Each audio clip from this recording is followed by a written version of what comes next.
ഈ ഷോർട്ടും ലോങ്ങും നമ്മൾ മനസ്സിലാക്കുന്നതിന് വേണ്ടിയിട്ടാണ് ഈ ഒരു ഇമേജ്. ഇതിൻ്റെ അകത്ത് കാണാം, ഇതിൻ്റെ അകത്ത് ഈ ഗ്രീൻ കളറാണ് 200, അതേസമയം ബ്ലൂ കളർ കാണുന്നത് 50 മൂവിങ് ആവറേജ് ആണ്. അപ്പോൾ ആ ഫസ്റ്റ് കാണുന്നത് ബ്ലൂ കളർ മുകളിൽ നിന്ന് താഴത്തേക്ക് വന്നിട്ട് ഗ്രീനെ കട്ട് ചെയ്യുന്നു. അപ്പോൾ അവിടെ നമ്മൾ പ്രൈസ് താഴേക്ക് വരും എന്നുള്ള ധാരണയിൽ നമ്മളവിടെ സ്പോട്ട് നമ്മൾ സെല്ല് ചെയ്യുന്നു. വീണ്ടും അത് താഴ്ത്ത് വന്നിട്ട് ബ്ലൂ കളർ മുകളിലേക്ക് ഗ്രീനിനെ കട്ട് ചെയ്ത് മുകളിലേക്ക് വരുന്നു. അവിടെ നമുക്കതൊരു ലോങ് ക്രോസ് ഓവറാണ്, ഗോൾഡൻ ക്രോസ് ഓവർ. അവിടെ നമ്മൾ അങ്ങനത്തെ ഒരു സിറ്റുവേഷനിൽ വരുമ്പോൾ ആ പോയിന്റിൽ നമ്മൾ അത് ബൈ ചെയ്യുന്നു. നമുക്ക് കാണാം ചാർട്ടിൽ അതിൻ്റെ പ്രൈസ് മുകളിലേക്ക് കയറിപ്പോയി.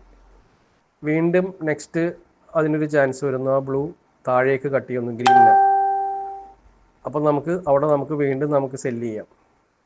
വാങ്ങിച്ചത്, അതായത് താഴത്തൊരു ലോവർ പ്രൈസിൽ മേടിച്ചു, മുകളിൽ നിന്ന് അത് താഴത്തേക്ക് വരുമ്പോൾ നമ്മൾ അതിനെ എക്സിറ്റ് ചെയ്ത് നമുക്ക് അതിൻ്റെ പ്രോഫിറ്റ് നമുക്ക് എടുക്കാൻ പറ്റും.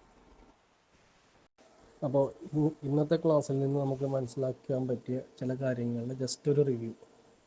എപ്പോഴും മൂവിങ് ആവറേജിൻ്റെ മുകളിലായിരിക്കുമ്പോൾ അത് ബുള്ളിഷ് ആയിരിക്കും, മുകളിലേക്ക് പോകുന്നതായിട്ട് നമുക്ക് മനസ്സിലാക്കാം. മൂവിങ് ആവറേജിൻ്റെ താഴത്താണ് പ്രൈസ് വരുന്നതെങ്കിൽ എപ്പോഴും മനസ്സിലാക്കുക അതിൻ്റെ പ്രൈസ് താഴേക്ക് വരുന്നതാണ്. പിന്നെ ക്രോസ് ഓവർ എന്ന് പറയുമ്പോൾ short term moving average long ടേമിൻ്റെ മുകളിൽ നിന്ന് കട്ട് ചെയ്യുമ്പോൾ അത് സെല്ലാണ്. അതേപോലെ തിരിച്ചും ഷോർട്ട് ടേം താഴത്ത് നിന്ന് മുകളിലേക്ക് ലോങ്ങിനെ കട്ട് ചെയ്യുമ്പോൾ അത് ഗോൾഡൻ ക്രോസ് ഓവർ എന്ന് പറയും. അതൊരു ബൈ സിഗ്നലാണ്. ഈ മൂവിങ് ആവറേജ് ആക്ട് ചെയ്യുന്നത് മറ്റേതൊരു പെർമനൻ്റ് ആയിട്ട് നിൽക്കുന്നു, ഇതൊരു ഡൈനാമിക് നേച്ചറാണ്. അതായത് പ്രൈസ് മാറുന്നതനുസരിച്ചിട്ട് ഈ സപ്പോർട്ട് റെസിസ്റ്റൻസ് മാറിക്കൊണ്ടിരിക്കും. അപ്പോൾ സപ്പോർട്ട് എന്ന് പറയുന്നത് ലൈനിൻ്റെ മുകളിൽ പ്രൈസ് ആയിരിക്കും, എന്നിട്ട് ലൈനിൽ വന്ന് ടച്ച് ചെയ്ത് ബൗൺസ് ചെയ്ത് പോകുമ്പോൾ അപ്പോൾ ആ മൂവിങ് ആവറേജ് അവിടെ സപ്പോർട്ടായിട്ട് ആക്ട് ചെയ്യുന്നു, ട്രെൻഡ് കണ്ടിന്യൂ ചെയ്യുന്നു. അതുപോലെ റെസിസ്റ്റൻസ് എന്ന് പറയുന്നത് ഈ ലൈനിൻ്റെ താഴത്തായിരിക്കും പ്രൈസ്, മുകളിൽ വന്നിട്ട് മൂവിങ് ആവറേജിനെ ടച്ച് ചെയ്ത് പ്രൈസ് ക്രോസ് ചെയ്യാതെ താഴത്തേക്ക് വരുന്നു.